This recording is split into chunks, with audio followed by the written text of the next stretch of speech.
All right.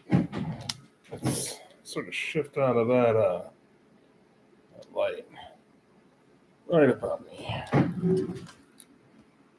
Hey, everybody. How you doing tonight? Welcome to the every other week or every other Sunday Rooftops of America live stream.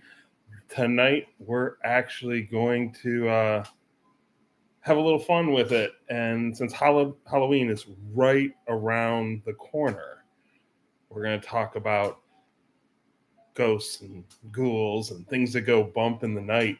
I'm actually really looking forward to this. This was did a little research, and this actually was pretty fun. So I'm hoping you guys enjoy this. This dive down a little bit more paranormal side of what we like to do. So appropriately, my beverage for tonight is Spooky Tooth. It's an Imperial Pumpkin Ale by Fathead. So to get us in the spirit of things, I hope everybody's having a good night so far. So what was really funny as I was doing some research into this particular thing, it was interesting to me to not find as much as I thought I was going to find. You know, mountains for a long time have long been viewed as places of power, places of strange and eerie happenings. They're the home of the gods. Olympus, of course, is the classic one in Western civilization. But, you find in Japanese culture, there's shrines on the top of these things. There's a lot tied to it. But when it came to finding stuff about hauntings or, the supernatural, outside of that, it was a little bit more hit and miss. It was really interesting and it gets even more crazy, like when you're looking for particular high points. Like there's stuff out there, like Humphreys Peak and the San Francisco Peaks, for some of the tribes in that area, that's the home of the Kachinas, and Kachinas are the ghosts of the ancestors that would provide spiritual guidance and wisdom to the tribes. Or, you find some of that, but like a true blue, the headless horseman of, say, Mount Freisel, you're going to be a little more hard pressed. But it was really cool to go down this. I have found a few things that I thought were really interesting. I really want to go back to Arizona and check out the Superstition Mountains.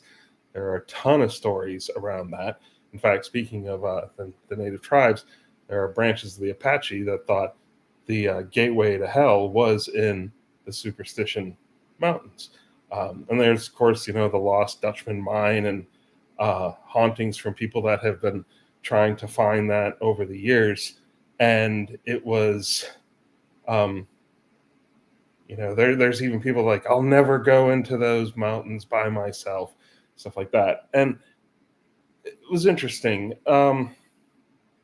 There's also the Brown Mountain Lights down in North Carolina, which, seemed reminiscent of sort of the Paulding Lights up in Michigan. Of course, you have the Smoky Mountains, which are rife with ghost stories. But when you look at Clingman's Dome itself, you don't actually have any particularly related to that, but you have, legends of the Wampus Cat. You have, some of the old towns there. There's hauntings in the hotels and in the old ruins of the towns, stuff like that. So that was really cool. And then, of course, moving up further north, you got New England. And good gravy, if you want to go find haunted stuff in the United States, well, go to New England. They've been doing it better than a lot of folks for a long time. I mean, Salem, Massachusetts, witch trials, the whole works.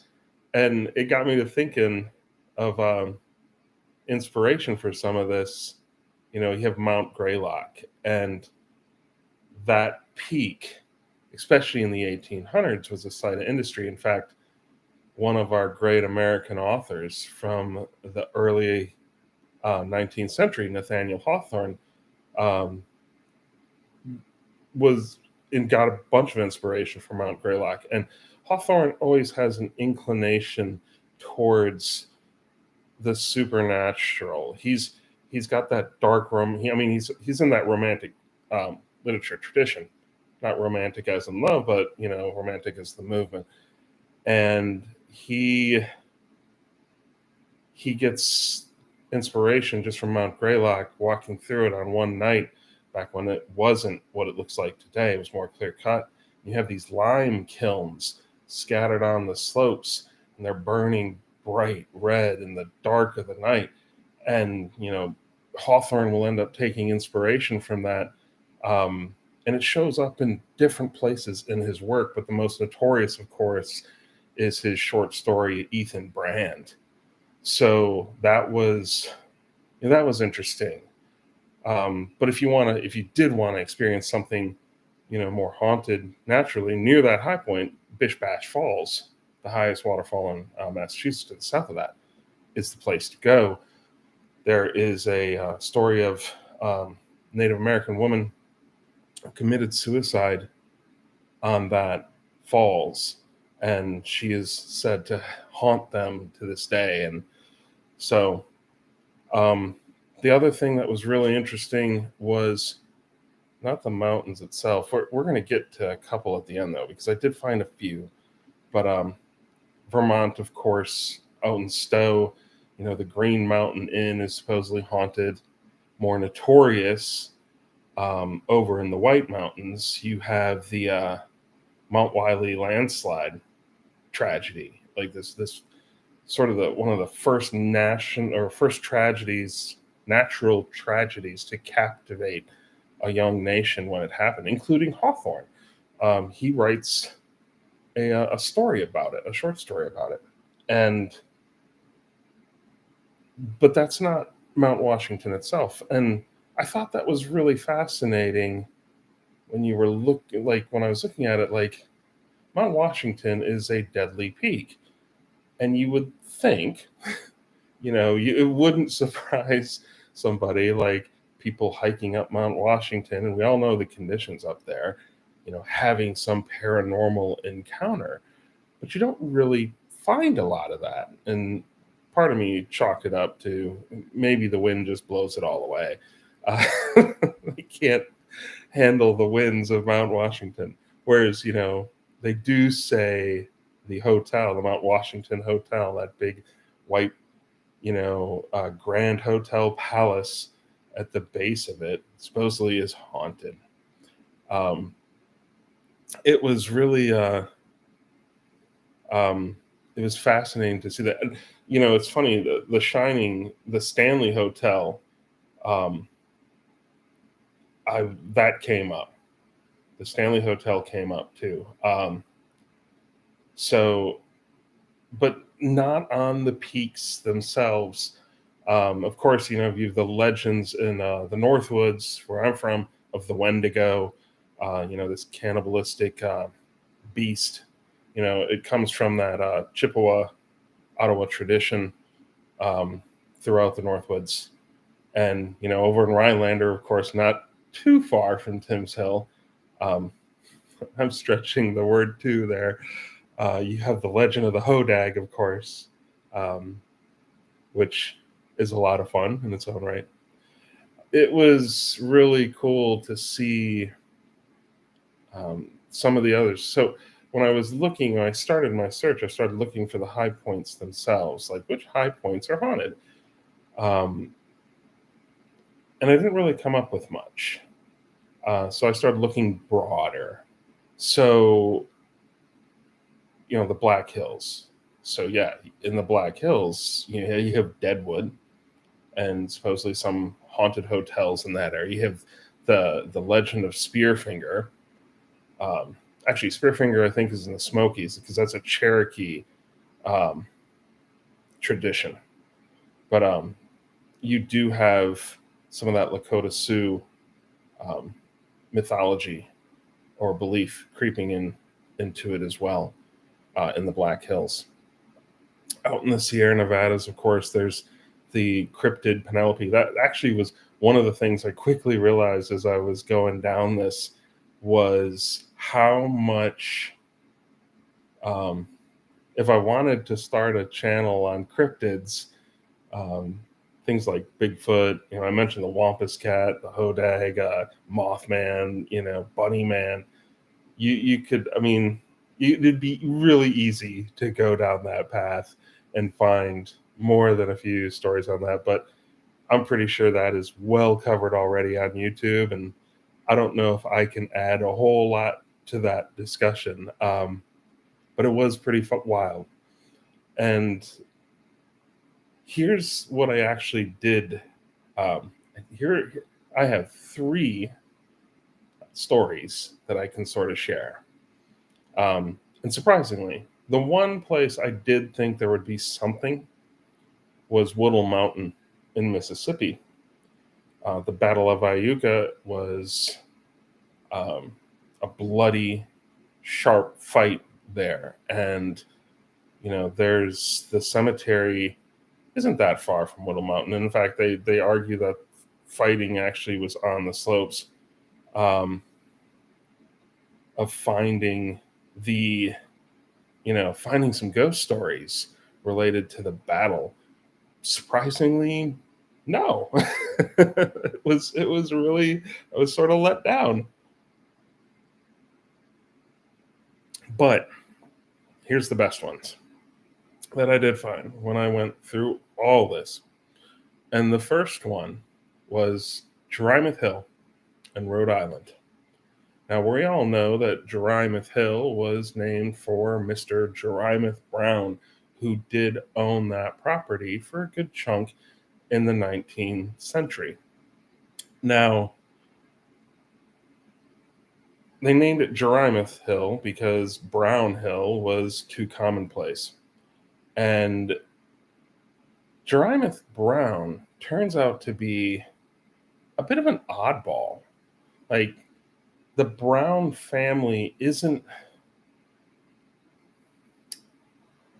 there, as my 10-year-old would put it, sus. They don't quite fit in to the bigger picture. I don't know if it's because they weren't necessarily good neighbors or however that sort of works, especially in small town communities. You get a reputation. But apparently Jerimoth Brown's mother was described as a witch from the bogs of Ireland. So he brings this with him, this sense of witchcraft. And there are more than a few Browns buried on the slopes of Jerimoth Hill. But it's not just Jerimoth Brown's mother that's the witch. It continues on. Apparently, 2 of his nieces were also witches. And, the reputation that went with that. When there's a description of his mother, she's described, as a witch, but her potions are strong and, her magic was powerful. And then there's less known about the 2 nieces other than the fact that they were the witches of Jerimoth Hill. So take that as you will, as the next time you're trucking through the area, that, maybe it's not the ghost of Henry Richardson trying to keep people off his land, but actually further back in the witches of Jerimoth Hill. And anybody that's been there can vouch for the fact that when you get into that little opening area where the summit is, it can be a little disconcerting, a little bit creepy. The other one that I thought was interesting is one I've always thought was interesting. It was on Mount Davis in Pennsylvania. And for those that have been to Mount Davis, you have the summit, and then as a bit out, there is a spot next to where you can pull off next to the main drag that takes you over the mountain, called Baughman Rocks. And Baughman Rocks is a really fascinating um, rock geological constructed area, these massive boulders and sheets that have been cracked of rock. And the reason they're called Baughman rocks is because of what happened there. And in the middle of the 1800s, there was a man named Henry Baughman. He was a farmer on the mountain. And during the, I think it was the late part of the year, his cattle had gotten, some of his cattle had gotten loose. And so him and his two sons go out to collect them. Um, his youngest son was a man or a boy named August Baughman. So they go out and they get the cows. Now, it had snowed heavily the day before, and August wasn't able to keep up, and he kept falling behind, and he kept falling behind. And Henry Baughman was notorious for his temper. Like, that was one of the things that the people in the community knew about Henry, was that he had an incredibly short fuse. And so they go up to get these cows, and they're bringing him back, and August keeps falling behind, and he keeps falling behind. And Henry keeps getting more and more angry. And eventually, the stick that Henry Baughman has, he wails on August with him and strikes him across the back of his head. And he basically thinks it kills him. You know, there's blood coming out of his ear. And he freaks out. So he takes August's body. Instead of taking it home, he goes and he hides it in the Baughman rocks. He hides the body in the Baughman rocks. And then they take the cows home. And then the next day, Henry raises up this alarm that, you know, his son had fallen behind and got lost in the woods, and they looked for him, but they couldn't find him. They couldn't find him. Because one of the things I excluded just there was Henry goes back after his conscience racks him, and he actually goes back. But by the time he gets to Baughman rocks, the boy's gone. The body's gone. So the next day, they do this massive search party, and they go out and they look for August Baughman, and they don't find him. They don't find him anywhere. And they search for about a week, up and down all over Mount Davis, looking for this 12-year-old boy, and he's gone. Eventually, it just becomes too much for Henry, and particularly his other son, who knows the truth. And eventually Henry confesses, put in trial for murder, and is found guilty. He goes to jail, and et cetera, et cetera. But August's body is never found. Never. And it becomes sort of this missing person case of what happened to August Baughman. There's a pretty good suspicion several decades later, actually it might be more than that, is they find a skeleton 12 miles away in a swamp of this 12-year-old, about the age of a 12-year-old boy. And that's what they think happened to August Baughman, is he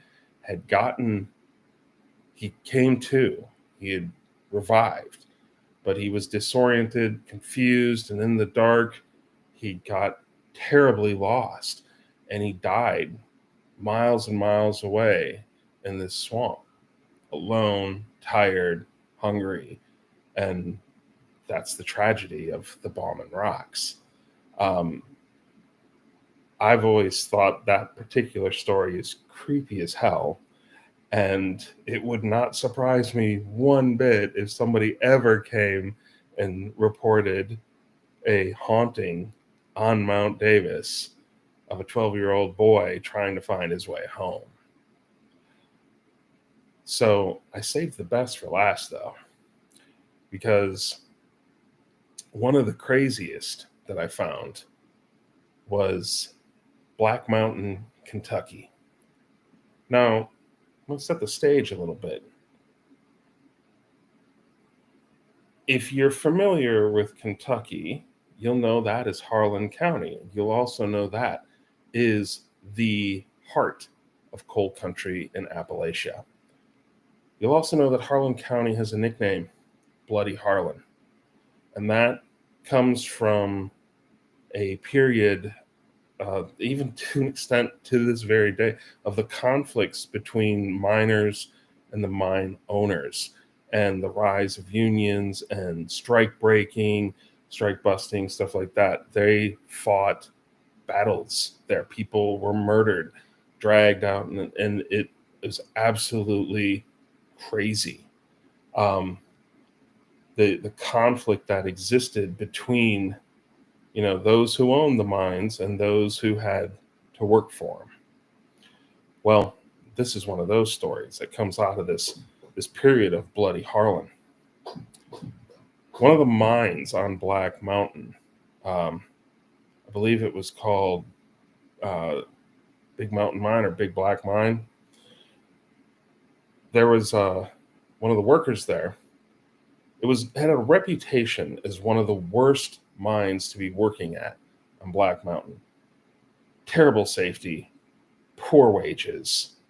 If you worked there, you were basically signing, you were consigned to a death sentence. Well, one of the lead miners decided enough was enough, and other mines had started unionizing and improving their lots in life, so to speak. And he thought this would be a good idea for his fellow miners to start unionizing and bringing a union in to improve their quality of life. Well, at the time, this was a lot more putting your life on the line sort of things. The owners of this mine hired several thugs to take care of this problem. And they went out to this man's home, and he had a wife and a daughter. And I should put a trigger warning for anybody right now, because this is going to get a little bit wild. So this one is a horror story. They go out to the man's house and they take them, kidnap them, drag them out into the woods, where they proceed to torture this family. They start with the husband, and the way the legend goes is they cut off his legs, they cut off his arms, and they hung him on a meat hook from a tree. And then they decapitated. And then they did the same thing to the wife. Meanwhile, all in front of their 12-year-old daughter, Annie, who is completely lost her mind and is yelling for help, but there's no help coming. And eventually, they do the same thing for the whole family, and they leave it there as a warning to anybody else thinking of unionizing in the Big Mountain, Big Black Mine. The legend goes, when you're driving down those roads at night through Harlan County, you might see a 12-year-old girl on the side screaming for help. And if you stop and ask her, she'll disappear. If you don't stop, it's been reported that she has appeared in the back of your car, pleading for help and asking why you won't help her. And that is the legend of Headless Annie. So those were my 3 ghost stories for tonight. I hope I saved the best for last. I'd throw it to the comments if you guys have any that you've heard of in your high pointing adventures or in your trekking adventures across the U.S. So I should check the comments quick. All right. Okay. Jess, I think Jess might already be gone, but that's good.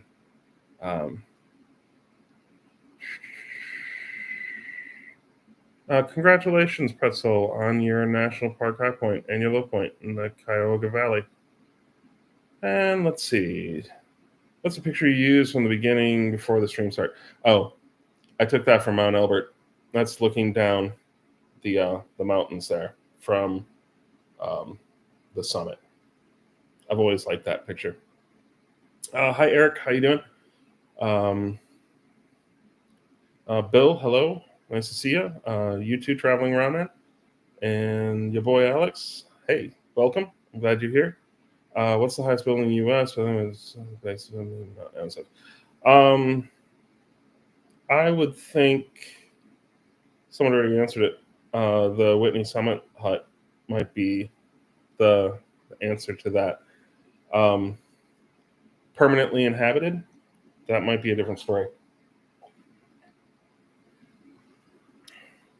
Because that was one of the interesting things when I was looking up some of that stuff a while back, was what, the highest structure vice the highest permanently occupied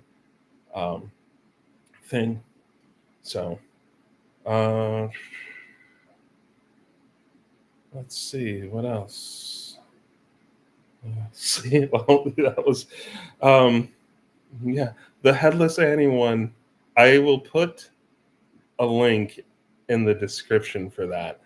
That one, I sort of toned it down. It's worse than how I told it. It's truly horrific. And to be quite candid, the whole experience of Bloody Harlan, the Battle of Ewalt's, I think it's Ewalt's.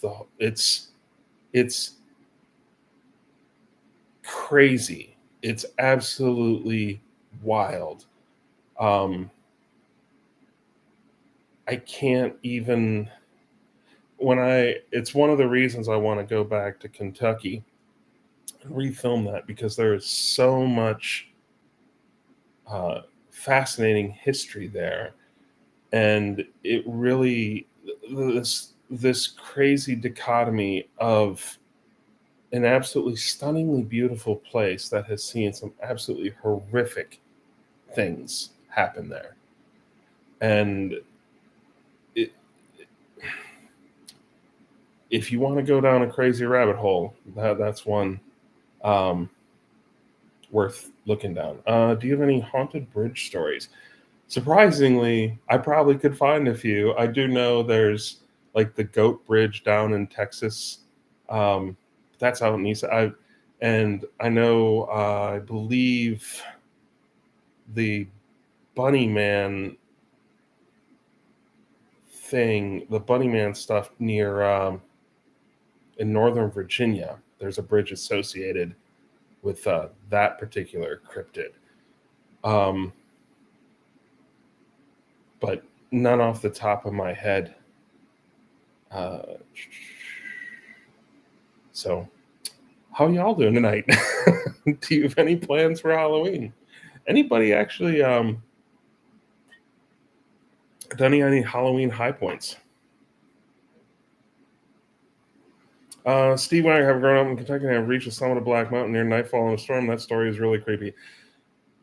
And that particular summit also would be, it is slightly disconcerting already because of, the antenna and the buildings and the chain fences, and, it has this weird feel to it already. So I could totally see something like that. It's interesting. One of the places I actually didn't look at, and I see Bill makes a comment here. I did a sort of high point today. I walked on a catwalk on a New River Gorge Bridge in West Virginia, third highest bridge in the U.S., the 13th highest in the world. An absolutely stunning, cool, awesome bridge. New River Gorge is amazing. Highly recommend it. There is a bridge in Gettysburg that is supposed to be haunted. Yes, and there's also supposed haunted stories about the bridge at Antietam, at the Battle of Antietam, too, the stone bridge there. It's funny. I wish there would have been a good haunting story from Glorieta Pass out in New Mexico, because the highest battlefield in the United States, and that would have made for put a little pin in it. I've seen videos on rank high points, Asia, Europe, US states, and Canadian province, but I've never seen one on Chinese province. It's really quite an interesting topic. I would be very interested in seeing that because, out of that, when you look at US states, Canadian provinces, and the Mexican states, I would put money that the hardest physically, not geopolitically, would be Canada. Whereas down in Mexico, on some of those peaks, you might be taking your life into your own hands for other reasons.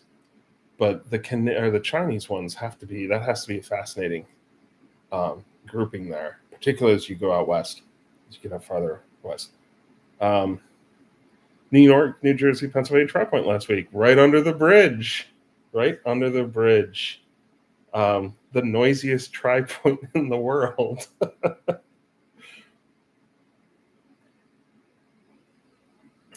As a matter of fact, completed disaster mode last holiday weekend. That's right. Congratulations. Besides the Hawaii ones, is there any high point out west that wouldn't have snow right now? Unless it snowed recently in Arizona. I'm not sure what the conditions are. But yeah, they probably all have a bit of snow on them now. Humphreys would be the only one I could think of that maybe wouldn't. I know there's been some pictures of people doing recent summits in the 50-state high pointing group. And I want to say, there could be a potential that maybe Wheeler doesn't yet, but it's getting to the point in the season where I wouldn't put money on that. I would think they would have snow caps by now. I know when I was out at Hood a couple weeks ago, that was completely covered. So, yeah, and to go back to traveling around, and the Gettysburg battlefield is supposedly one of the most haunted places in the United States. So I would be, let's see. And I wouldn't be surprised if Hawaii had snow on it at this point, too.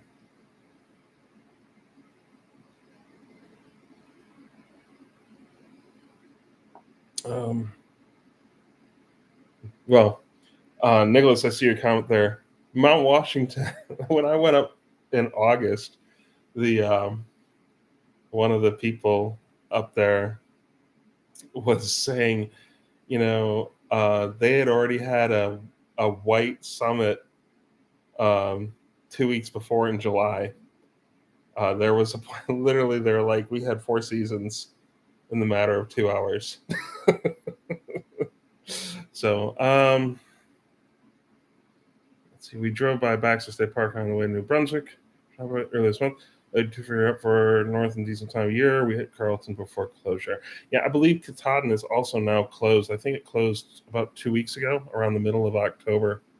They shut it down for the year. But yeah, I have snow in Mount Washington in July. Apparently, from what they set up there, snow can happen anytime in the year. There has never been a month where Mount Washington hasn't had a accumulated snowfall of some sort, which is absolutely wild to think about. Your boy Alex, what's the term for measuring a hill or mountain or elevated land from base to peak? Total elevation? Somebody might have a better answer in the comments, but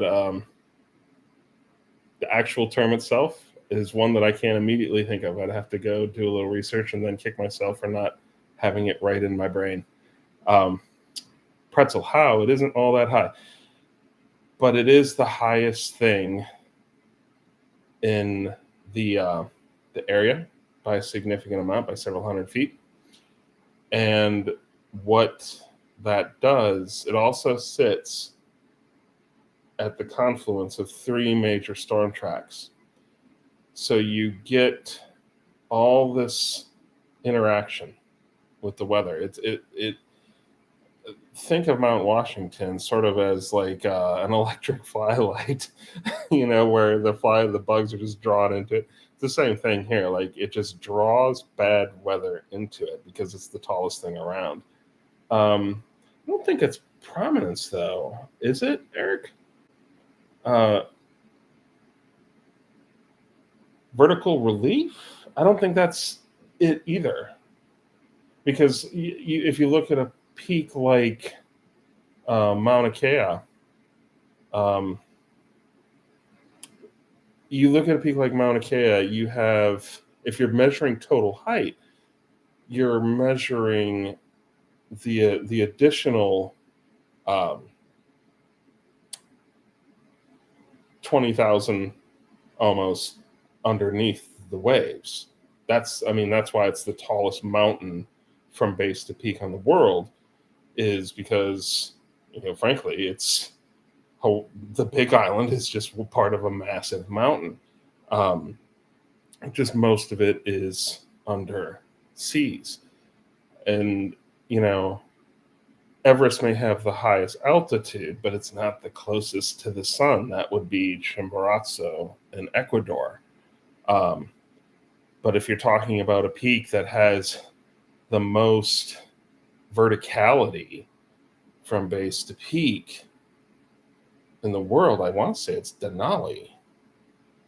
Because Everest, while it is the quote unquote highest altitude peak in the world, isn't got the amount of verticality that Denali has, because it's on part of that Tibetan Massif. And this is why we can fight all day long when you can have the greatest discussion like what's the tallest mountain in the world. Well, it depends on how you want to describe it. So, Stephen Wagner, you should really write this book about the history and stories. It's funny you mentioned that. There is something that's a little bit already in the works in relation to that. The moment of clarity is I've written all these scripts, done all this research. Why don't I turn it into a book? And so, yes, there is work being done on that. So, more to follow. I feel I need to give my best effort on finishing all these before I can drop it out. So, let's see. What else? Yeah, so I will say I had this last weekend, I had every intent to stop at Campbell Hill because I had to go to Wisconsin for a wedding on Friday. So I left Thursday, and I didn't. I actually came back a day earlier. I actually got back ridiculously late last night. And so my Campbell Hill plans were set aside for a little bit. I don't necessarily feel too bad about it because when I was going through a little bit north on Ohio there, it was raining. So I was just going to chalk it up to, well, maybe it would have been a bad weather day. Yes, I readily admit that's the fox saying, oh, the grapes were probably sour anyway. Sometimes I wondered what the tallest above ground mountain is. I think Denali's in the running for that as a total peak. Why are mountains in Indonesia and the Andes higher in a literal sense than mountains like Everest or Denali? Oh, I can explain that. It's because the Earth is an oblate spheroid. What's an oblate spheroid, Sky? Great question. Let me tell you. So, the Earth is a ball of stuff held together by gravitational force. Now, it's large enough to, when it spins on its axis, and it's spinning fast enough that it actually bulges in the middle. Jupiter is probably the classic example. Like Jupiter is distinctly sort of looks a little squashy, whereas you get a world like Venus, which has a much slower rotational turn. In fact, a year on Venus is less time than a day. Wrap your head around that for a moment. And so you don't have the squashiness. Also, when you take a smaller world like Pluto, which literally is, for all intents and purposes, the same height from North Pole to South Pole as it does from one side of the equator to the other. But Earth doesn't. So you have more stuff in the middle. So instead of being a round circle, you're sort of squashed. So when you're standing on, say, something on the equator, say Chimborazo, which is almost right on the equator, you're actually closer to outer space than you would be if you were on Everest. And it's all because of how the Earth rotates around, the speed it rotates around its axis. There you go.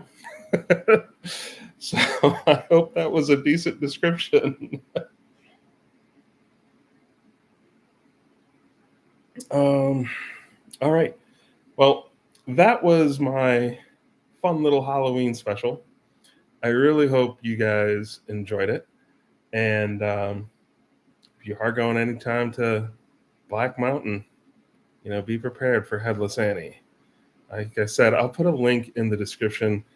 It's an absolutely insane story, and an insane period of history in Kentucky. So, on that note, I hope you all have a happy Halloween, and then I will see you guys Veterans Day weekend. I'm not sure if I will do anything in particular for Veterans Day. But if you have veterans that you want to bring into this live stream, by all means. It's funny, most of the climbing crew, some way, shape, or form, are. So I thank you all for being here tonight. Always a pleasure. I love doing this. And I'll see you guys soon. Happy Halloween.